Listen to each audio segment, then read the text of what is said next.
The wind was howling when he saw her, half buried in sand, wrists tied, eyes open but fading. The sky above boiled copper, and the storm moved like a beast searching for something it had lost. Caleb didn't plan on stopping. He'd buried enough ghosts to know mercy only drags you down. But something in that girl's stare held him. Not fear, not pleading, just a kind of quiet defiance. He cut the rope with his knife and whispered, "Don't scream." She didn't. She only said, hoarse and trembling, "If you save me, my father will find you." The words hung in the air like a curse. Behind them, thunder cracked like rifle fire. He looked at her, at the tracks leading off into the wasteland, and wondered who she truly was, or what kind of man she thought her father to be. Somewhere in that storm, a warning rode closer, and for the first time in years, Caleb felt afraid. The wagon was half swallowed by sand, its wheels jutting like bones from a shallow grave. Caleb shoved open the broken door, dragging her inside. The air smelled of gunpowder and rain. She trembled, but kept her eyes fixed on the storm outside, as if expecting something to emerge from it. He asked no questions. Men who have run long enough stop needing answers. She said she'd been taken by slavers 2 days past, that they'd left her for dead when thunder rolled in. Her voice cracked, not from fear but from fury. Outside, a single horse whinnied, faint and distant. Caleb froze. He knew that sound, the call of men circling back. He blew out the lantern and whispered, "Stay down." Somewhere beyond the curtain of dust, the past had already found him. Hours passed in silence, the storm slowly dying like a beast losing breath.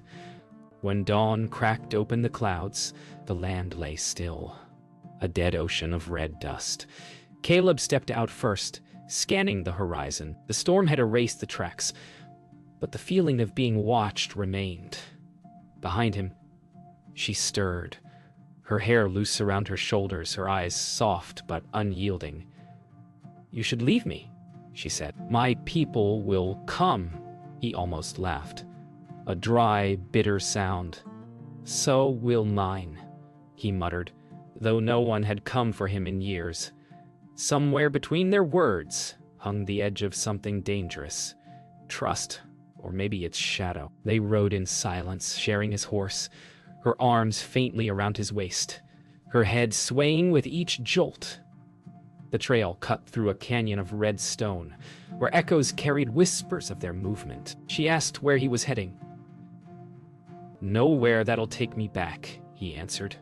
Her eyes studied him, the way he spoke like a man already halfway to his grave.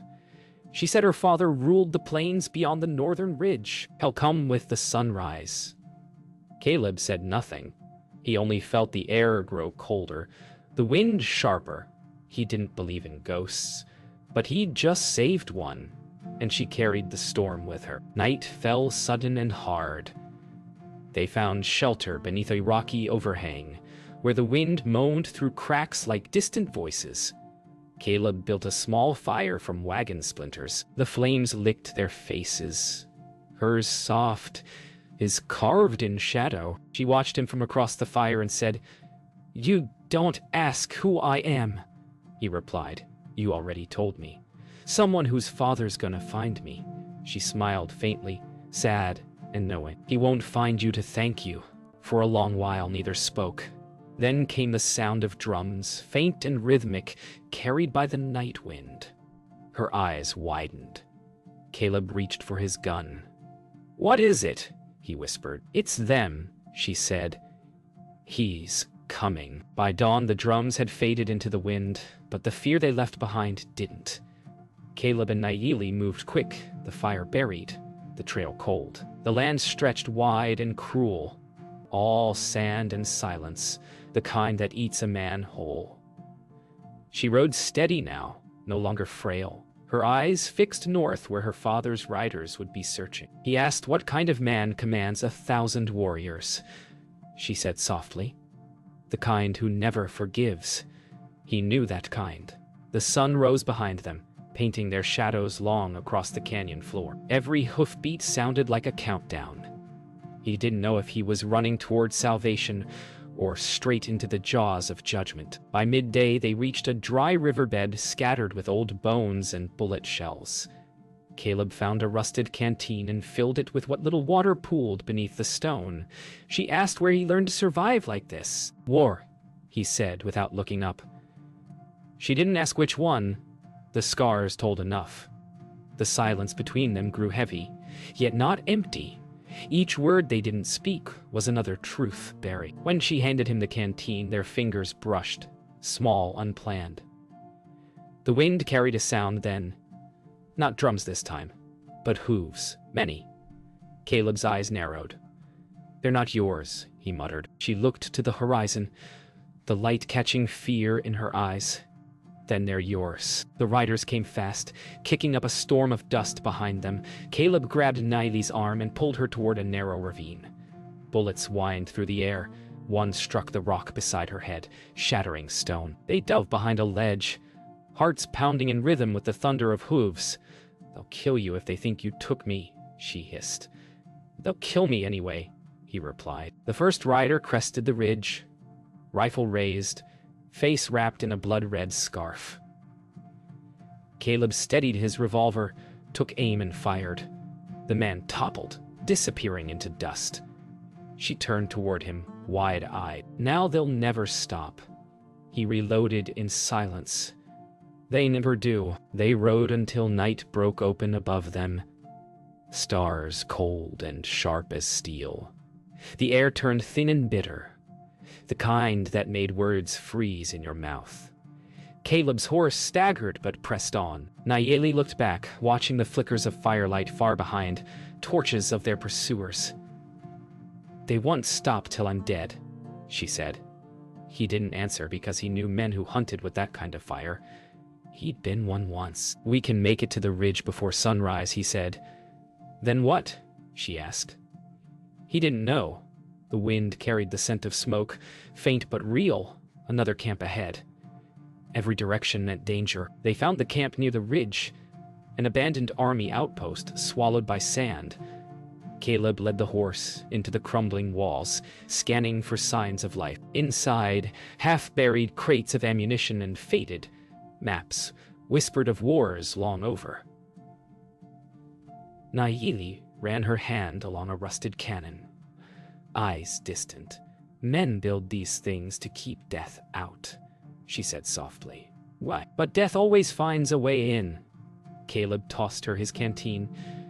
Drink, he said. We move at first light. She hesitated.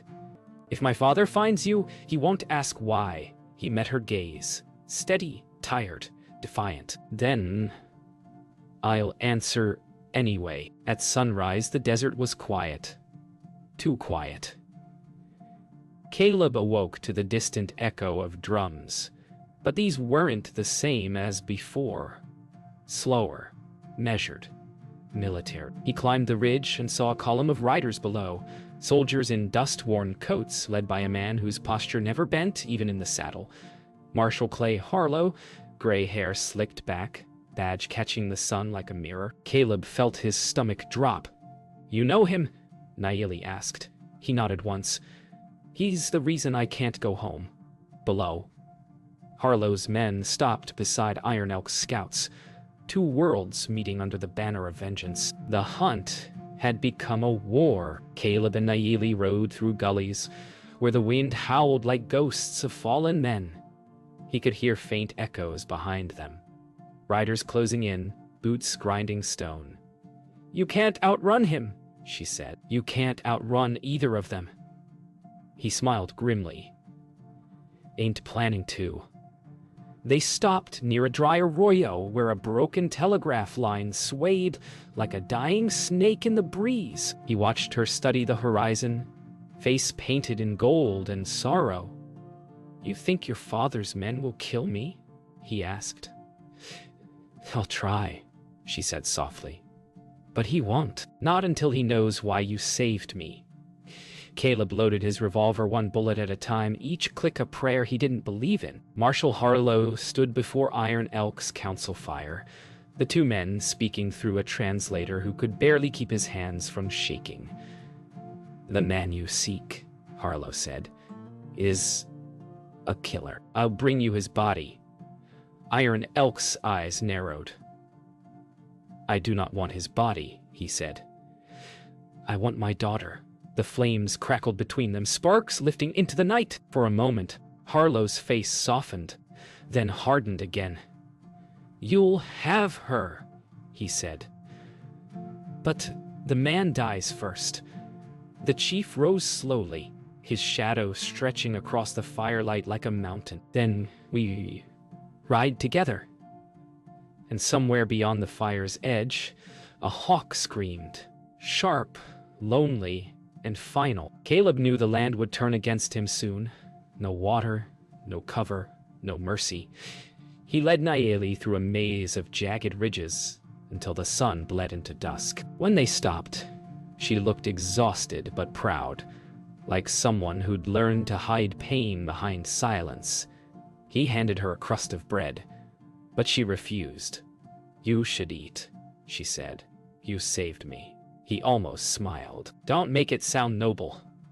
From the ridge above, a hawk circled once and vanished into the dark.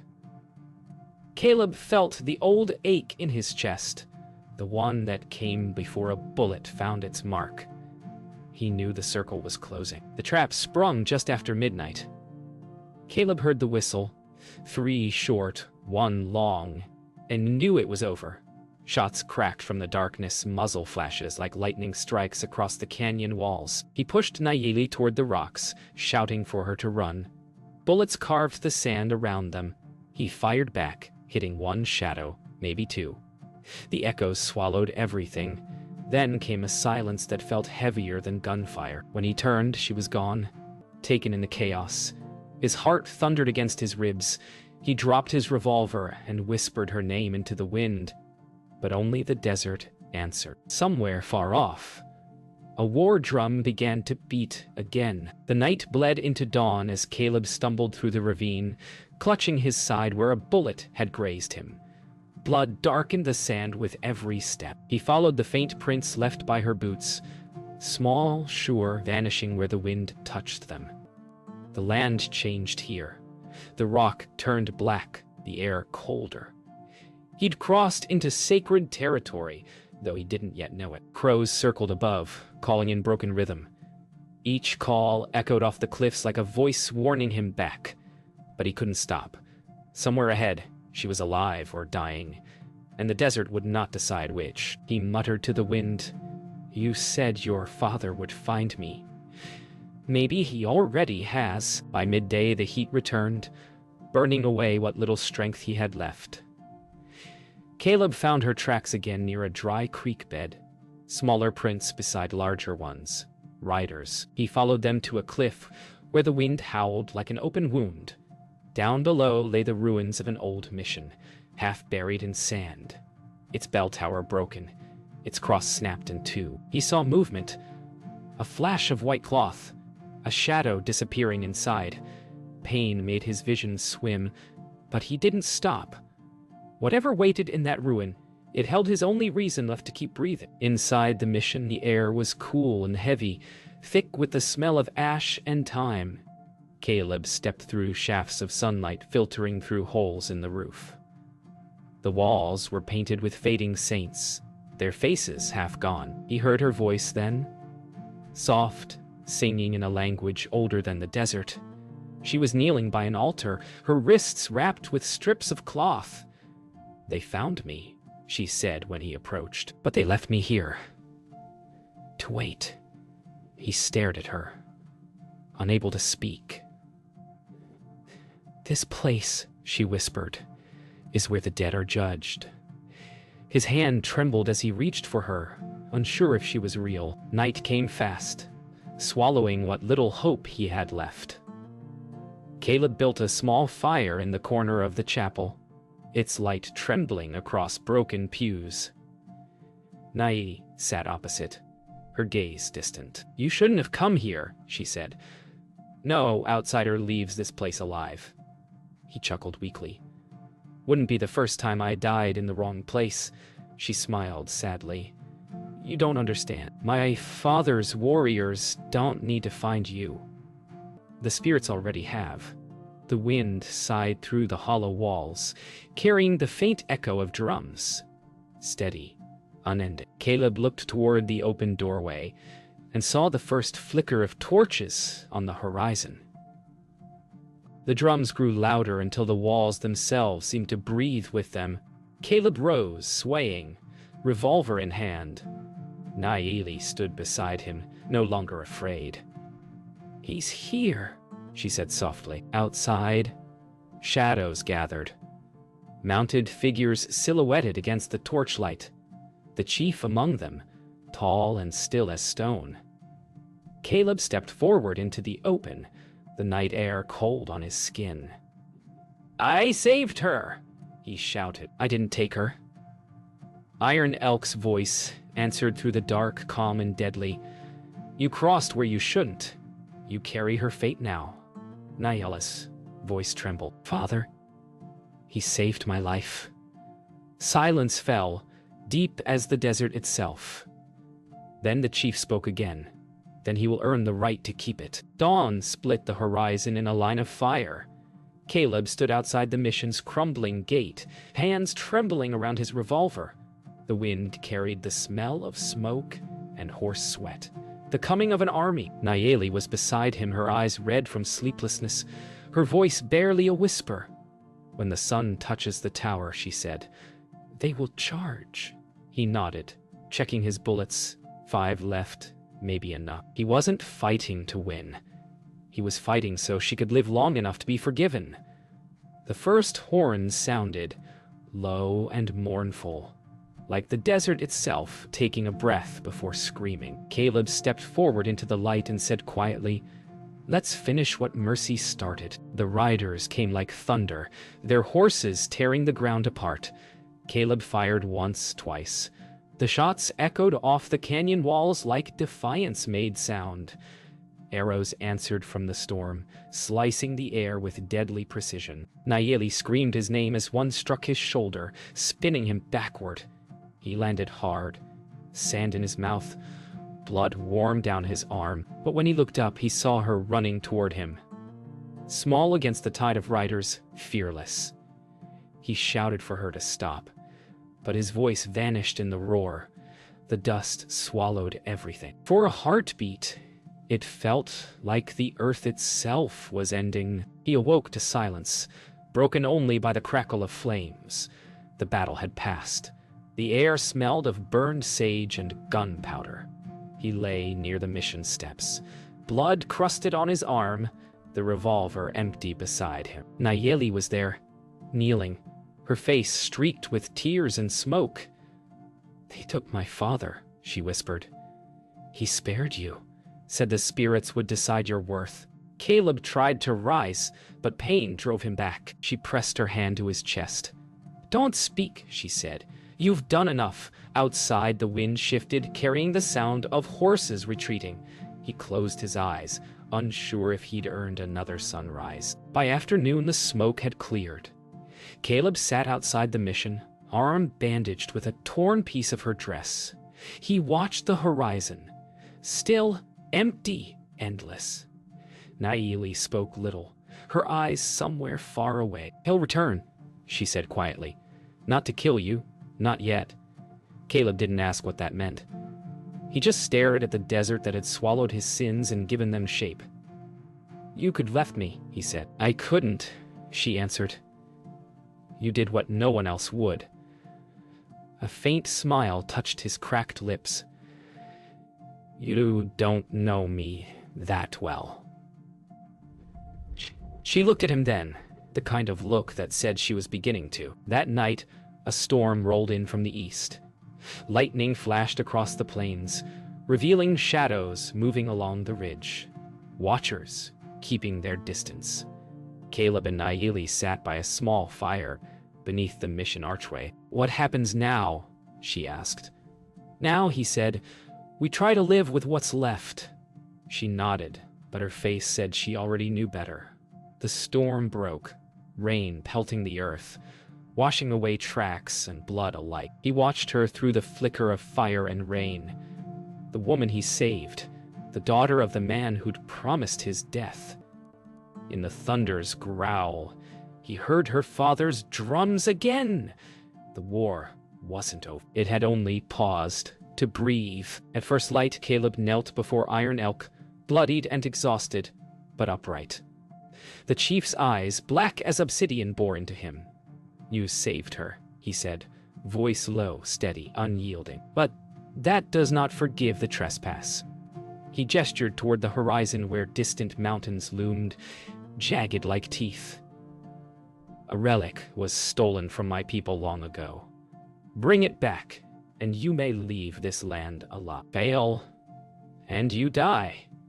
Caleb swallowed hard, the weight of his sins pressing down. Nayeli placed a trembling hand on his shoulder.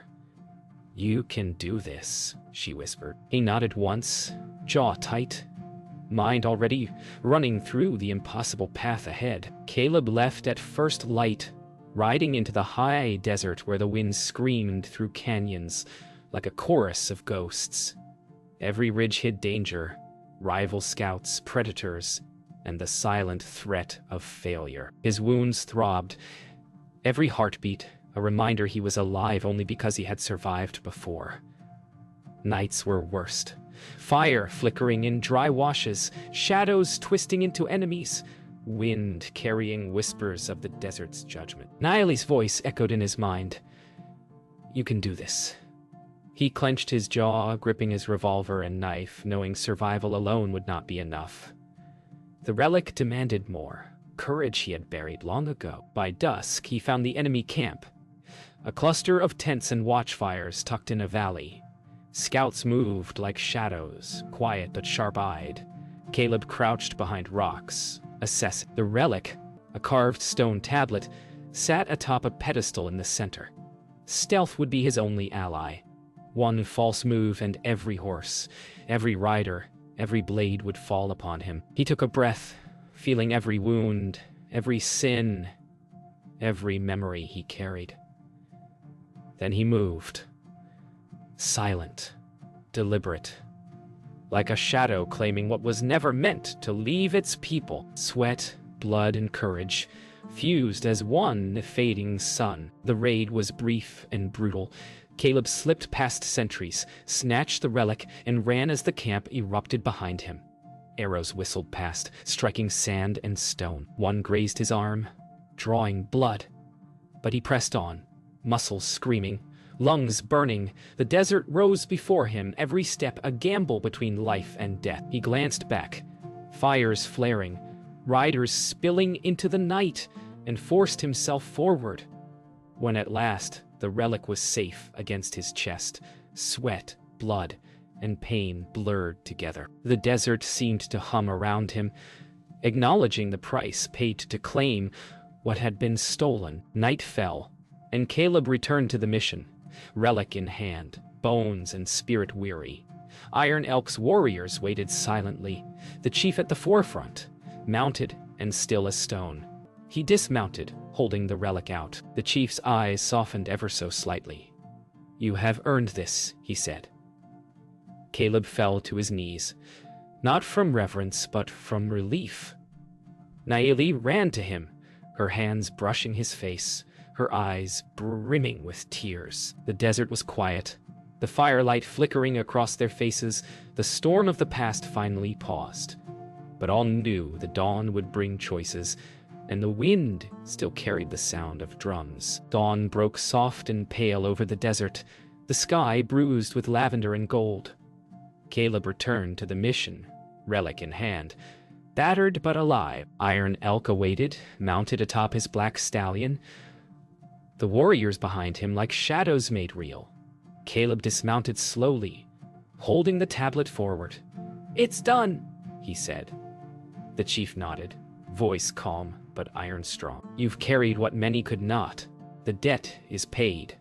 Nayeli ran forward, her hands brushing his bloodied face.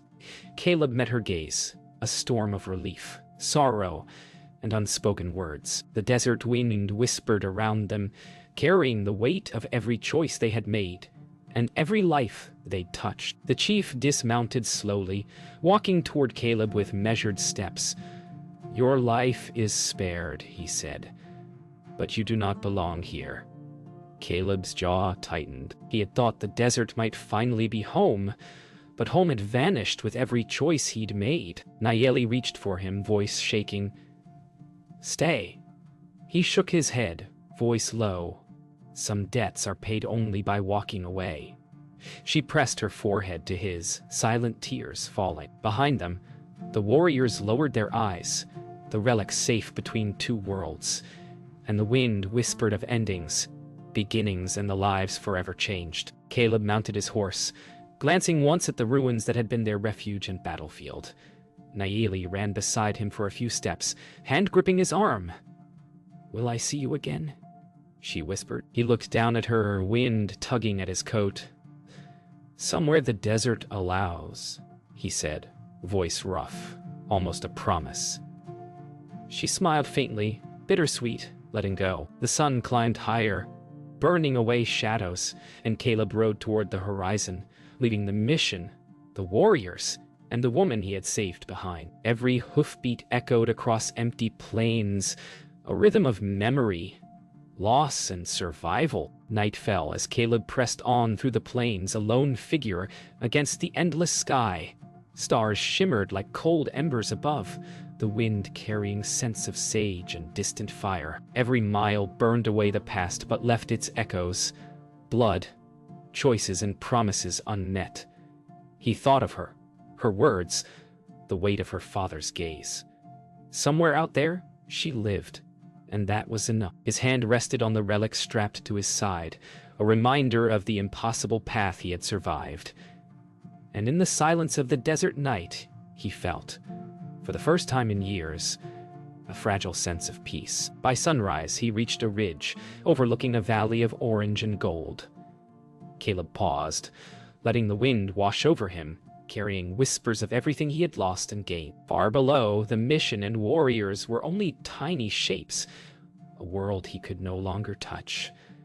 He lowered his head, whispered her name into the wind. Somewhere, she would remember. Somewhere, she would remember. Then he turned, spurs digging in, riding toward the endless horizon. Redemption had a cost, love had a price, and the desert, eternal, unforgiving, beautiful, would carry their story forever.